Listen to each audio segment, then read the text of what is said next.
Margin ঋণের লাগাম টানতে কঠোর আইন করল সিকিউরিটিজ এক্সচেঞ্জ কমিশন। আর মূলধনের বেশি ঋণ নিতে পারবেন না বিনিয়োগকারীরা। যৌক্তিক শুল্কায়ন ও নির্বিচ্ছিন্ন জ্বালানি থাকলে রমজানের দ্রব্যমূল্য স্থিতিশীল থাকবে আশা ব্যবসায়ীদের, বাজার তদারকির পরামর্শ। চলতি অর্থ বছরের সংশোধিত বাজেটের আকার কমবে, তবে টাকার অঙ্কে খুব একটা হেরফের হবে না জানালেন অর্থ উপদেষ্টা।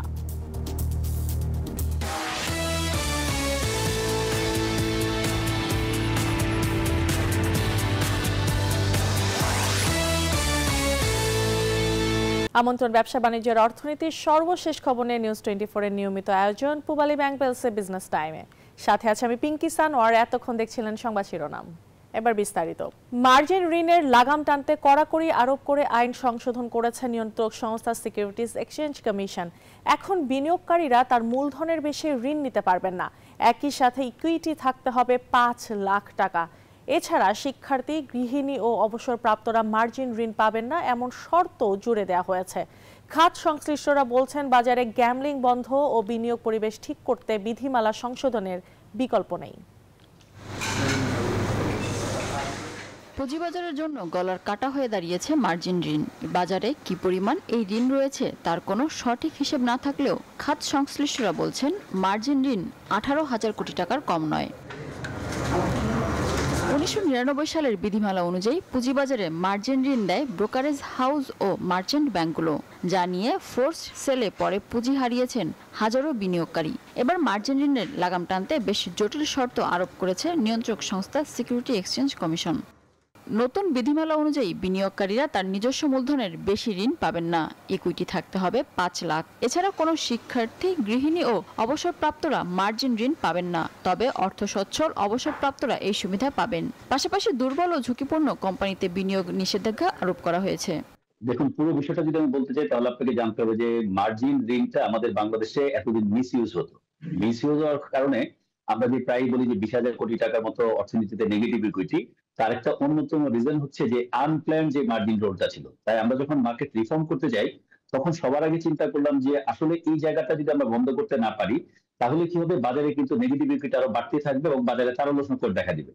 সেই কারণে মার্জিন ওই কোম্পানিগুলোই পাবে যে কোম্পানিগুলো আসলে মার্জিন পাওয়ার যোগ্য। মার্জিন ঋণ সংস্কার কমিটির প্রধান জানান, বেনামি অ্যাকাউন্ট থেকে বাজারে গ্যাম্বলিং করা হয়। অনেকের দৃশ্যমান কোনো আয় না থাকলেও পুঁজিবাজারে কোটি টাকা বিনিয়োগ করে। এসব বন্ধ করা ও একই সাথে বিনিয়োগ পরিবেশ ঠিক করতে মার্জিন ঋণ বিধিমালা পরিবর্তন আনা হয়েছে। এটা একটা ট্রেলিং টি, তার মানে লাস্ট 12 মাসের ইপিএস কে আপনার অ্যাকুমুলেট করা হবে। তাহলে সত্যিকারের ব্যবসায়িক যে গ্রোথটা আসলে কি সে ওয়ান অফ ইনকাম করলো না তার সেই কনসিস্টেন্ট রিটার্নটা আছে। তাহলে যেহেতু আমি ঋণ দিচ্ছি, রিটার্নটা যদি কনসিস্টেন্ট না হয় তাহলে তো আপনি এখনই ঋণ নিচ্ছেন, কিছুদিন পরে আপনি আবার আনসার্টেনটি বা ঝামেলায় পড়ে যাচ্ছেন। যেখানে 20% মতো ইফেক্টিভলি সুদ হয়, কারণ আপনি খেয়াল করে দেখবেন প্রতি 3 মাস অন্তর অন্তর মার্জিনের যে সুদটা হয় এই সুদটা অটো প্রিন্সিপালে কনভার্ট হয়ে যায়।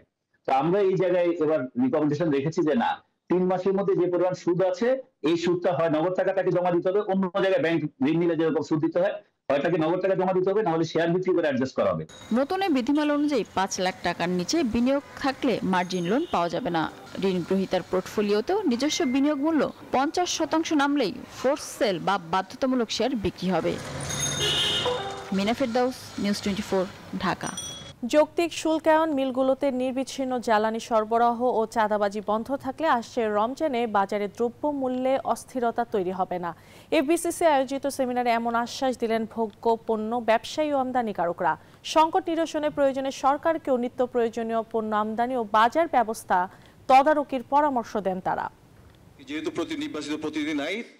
রমজান মাসে চাহিদা বাড়ে তেল, চিনি, ছোলা, খেজুর সহ বেশ কয়েকটি পণ্যের, কিন্তু সরবরাহ সংকট আর বাড়তি শুল্কের অজুহাতে রোজার আগে থেকেই অস্থির হয়ে ওঠে এসব পণ্যের বাজার। এর ফলে চাপে পড়েন ভোক্তারা।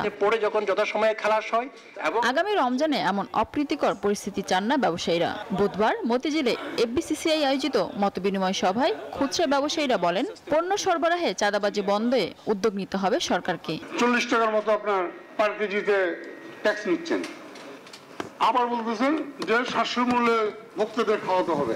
এক দেশের তো অর্থনীতি চলতে পারে না। লাইটারের ক্রাইসিস অলরেডি, যেহেতু ইম্পোর্ট সিজন, এখন প্রচুর পরিমাণে ফার্টিলাইজার, কোল, আমাদের ভোগ্যপণ্য এগুলো আসতেছে। তো আসার কারণে সবগুলা জায়গায় জায়গায় গিয়ে মার্কেট একটু অলসো ডিক্লাইনিং, সো ওই এইগুলা কার্গোগুলা ওই লাইটারই হোল্ড করে থাকে। ক্ষুদ্র এবং মাঝারি শিল্পকে স্ট্যাবলিশ করার জন্য আমাদের এফবিসিসিআই বলিষ্ঠ ভূমিকা রাখবে, এই প্রত্যাশা আমি করছি। শুল্ক বিষয়ক জটিলতা নিরসন এবং সরকারি উদ্যোগে পণ্য আমদানির পরামর্শ দেন ব্যবসায়ী ও আমদানিকারকরা। পাশাপাশি পণ্য উৎপাদনে মিলগুলিতে নিরবিচ্ছিন্ন জ্বালানি সরবরাহের দাবি জানান তারা। ব্যবসায়ীরা বলেন উচ্চ সুদ তাদের ব্যবসার ব্যয় বাড়িয়ে দিচ্ছে, যার প্রভাব পড়ছে পণ্যের দামে। তাই ঋণের সুদহার দ্রুত এক অঙ্কের ঘরে নামিয়ে আনার দাবি জানান ব্যবসায়ীরা। একটা কলমের কারণে আমরা ব্যবসায়ীরা আপনার খেজুর নিয়ে বিপদে পড়লাম, ভোক্তা সাধারণ কিনতে পারতেছে না। 100 টাকা করে আলু প্রতি বস্তায় ভাড়া বৃদ্ধি করেছে। উনি করুণা করে হোক, দয়া করে হোক, সামনে আলু বেশি উৎপাদন করার জন্য, কৃষককে উদ্বুদ্ধ করার জন্য 100 টাকা করে কৃষকদেরকে যে বাড়তি নিচ্ছে ওটা ফেরত।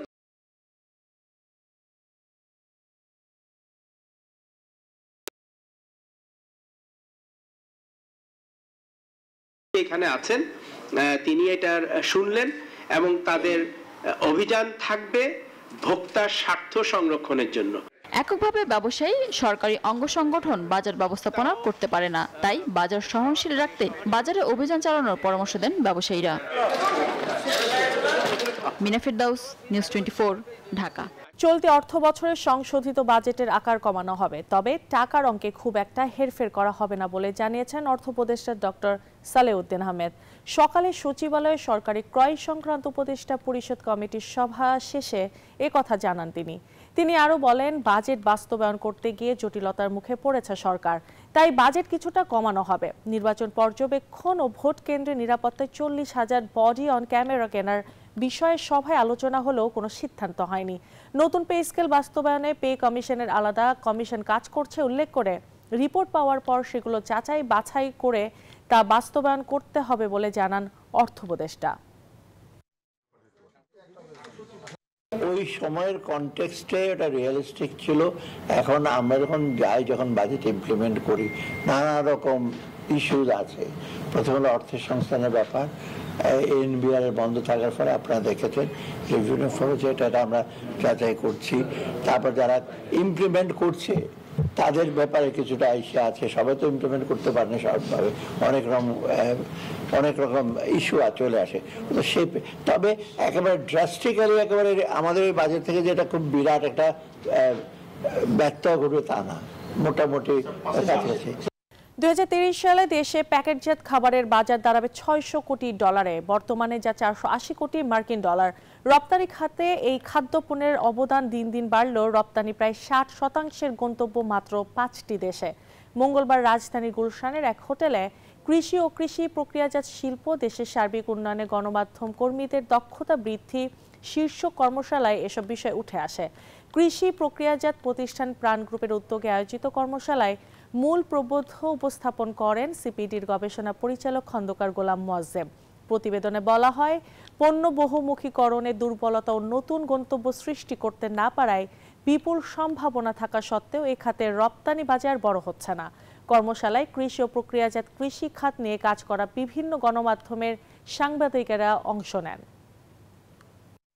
বিগত সরকারের সংসদ সদস্যদের আমদানি করে 31টি গাড়ি জনস্বার্থে জনপ্রশাসন মন্ত্রণালয়ের অধীন সরকারি যানবাহন অধিদপ্তরে হস্তান্তরের নির্দেশনা দিয়েছে জাতীয় রাজস্ব বোর্ড এনবিআর। বুধবার এ বিষয়ে একটি বিশেষ আদেশ জারি করেছে এনবিআর। নির্দেশনায় বলা হয়েছে, সব শুল্ক কর পরিশোধ করে আমদানিকৃত 31টি গাড়ি আমদানিকারকরা খালাস করেননি। ফলে কাস্টমস আইন অনুযায়ী গাড়িগুলো নিলামে তোলা হয়। নিলামে কোনো নিলামকারী গাড়িগুলো যৌক্তিক মূল বিড না করায় গাড়িগুলো নিলামে বিক্রি না করে জনস্বার্থে ব্যবহারের জন্য জনপ্রশাসন মন্ত্রণালয়ের হস্তান্তর করার নির্দেশ দেওয়া হয়েছে। গাজীপুরের বিভিন্ন বাজারে আগাম শীতকালীন সবজি উঠতে শুরু করেছে। এক সপ্তাহের ব্যবধানে সরবরাহ বাড়লেও দামে প্রভাব পড়েনি এখনো। আর প্রান্তিক কৃষক বলছেন, উৎপাদনের খরচ বাড়ায় ন্যায্য মূল্য নিয়ে শঙ্কায় তারা। জাহাঙ্গীর আলমের তথ্যচিত্র, ডেস্ক রিপোর্ট। গাজীপুরের বিভিন্ন প্রকার সবজি প্রান্তিক কৃষকরা ক্রেতাদের হাতে তুলে দিচ্ছেন। স্থানীয় চাহিদা মিটিয়ে বাজারগুলো থেকে পাইকাররাও এসে স্বল্প মূল্যে সবজি ক্রয় করে নিয়ে বিক্রি করেন রাজধানী ঢাকা সহ দেশের বিভিন্ন জায়গায়। বিক্রেতারা বলছেন বাজারে আগাম জাতের পালং শাক, লাল শাক, ডাঁটা শাক, শিম, মূলা, ফুলকপি ও লাউয়ের সরবরাহ গত কয়েকদিনের তুলনায় এ সপ্তাহে ব্যাপক বেড়েছে। তবে গত সপ্তাহ ও এ সপ্তাহে সবজির দাম একই রকম রয়েছে। লাইন ছাড়া সব বেঁচে গেলাম, সব দাম বাইরে গেছে গেলাম। আজকে লাউ একদম 100 টাকা ডাইরেক্ট পাইকারি গেলাম, দাম কিছুটা আপ ডাউন সব শুরু করে। আগাম শীতকালীন সবজির দাম এখনো না কমায় হতাশ ক্রেতা। আর গত সপ্তাহে যে জিনিসগুলোর দাম ছিল তুলনামূলকভাবে কিছু বাড়ছে, লাউর দাম বাড়ছে, কিছু সবজির দাম আবার কমছে। 2-3 দিন আগে 4-5 দিন আগে যে দাম ছিল তার থেকে একটু বাড়ছে। আমদানি কম এলে বাড়ছে, আমদানি বাইরে দেবো কমে দেবো। শীত মৌসুমে দেশে ফুলকপি, বাঁধাকপি, ওলকপি, শালগম, টমেটো সহ প্রায় 30 ধরনের সবজি উৎপাদন হয়। Desk report, news 24। গাইবান্ধায় তুলসী চাষ করে লাভবান হচ্ছেন কৃষকরা। ঔষধি গাছের বীচি, পাতা, কাণ্ড সবকিছুই বিক্রি হয় বলে লোকসানের ভয় নেই। এছাড়া অল্প খরচে বেশি লাভ হয়, তুলসী চাষে বেশি আগ্রহী হচ্ছে কৃষকরা। আর কৃষি বিভাগও উৎসাহ দিয়ে যাচ্ছে কৃষকদের। Saiful Islam প্রিন্সের তথ্যচিত্রে desk report. গাইবান্ধার বিভিন্ন এলাকায় চাষ হচ্ছে নানা ঔষধি গাছ, আর এই ঔষধি গাছের প্রায় 80 ভাগই হচ্ছে তুলসী। 4 মাস অন্তর অন্তর প্রতি বিঘা জমিতে তুলসী চাষে 25 থেকে 30 হাজার টাকা আয় করছেন কৃষক। ছায়াযুক্ত জমিতে চাষ করা যায় বলে আলাদা জমির প্রয়োজন হয় না। কলা বাগান বা অন্য ফসলের সাথেও চাষ করা যায়। প্রতি কেজি তুলসী বীজি বিক্রি হয় 4000 টাকা, আর পাতার কেজি 70 টাকা। এছাড়া গাছের কাণ্ড বিক্রি হয় মন প্রতি 1400 থেকে 1600 টাকা। 1000 মনে করেন যে 5 টাকা খরচ হয় 20 শতক জমিতে। 20 শতক জমি তো অবশ্যই আমি মনে করেন 20,000 টাকা পাবো, শতকে 1000 টাকা পাবো। যত ছায়া জমিন হোক তুলসীর আবাদ হয়, তুলসীতে লস হয় না। কিন্তু একটা সমস্যা, একজনের কাছে বেচা না, তাছাড়া বেচার কোনো বুদ্ধি পাওয়া যায় না। কৃষি বিভাগ বলছে তুলসী চাষীদেরকে নিয়মিত পরামর্শ ও প্রশিক্ষণ দিয়ে যাচ্ছে তারা। এই বিষয়ে ওই সমস্ত কৃষকদেরকে আরো মোটিভেট করার জন্য তাদেরকে কৃষি বিভাগ থেকে প্রয়োজনীয় বিভিন্ন সময়ে পরামর্শ দেওয়া হয়ে থাকে। কৃষক যেহেতু লাভের মুখ দেখছে, ফলে এটা চাষে তারা বেশি আগ্রহ প্রকাশ করছে। বিভিন্ন ওষুধ কোম্পানি গাইবান্ধায় চাষীদের কাছ থেকে সরাসরি তুলসী গাছের বিভিন্ন অংশ কিনছে। Desk report, news 24।